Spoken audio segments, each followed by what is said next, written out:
আপনি যাইতেছেন ভালো কথা, কিন্তু আমার কয়ে যান আপনি যাই আপনার কফিল বদলাইবেন। এবার কিন্তু 7 বছর পরে লইব না, 2 বছরের মধ্যে আমি আপনার এনে দেখতে চাই। আমার কথা দিয়েছেন আপনি 2 বছরের মধ্যে আবার ফেরত আইবেন। আমি কেন আসুন বারবার? এখানে এসে আমি কি পামো?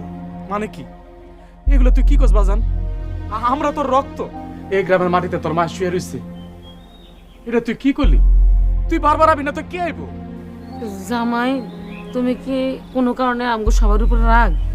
না, রাগ করি নাই, কিন্তু এবার দেশে ফিরা আমি পুরো একটা ধাক্কা খাইছি।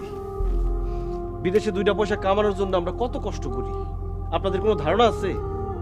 আপনারা যাতে ভালো থাকতে পারেন, সুখে থাকতে পারেন, সেই জন্য ছুটির দিনও আমরা ভালো কিছু না খাই টাকা জমাই। কিন্তু দেশে এসে আমি কি পাইলাম? আমার নিজের মেয়ে আমার আব্বা কয়ে ডাকে না,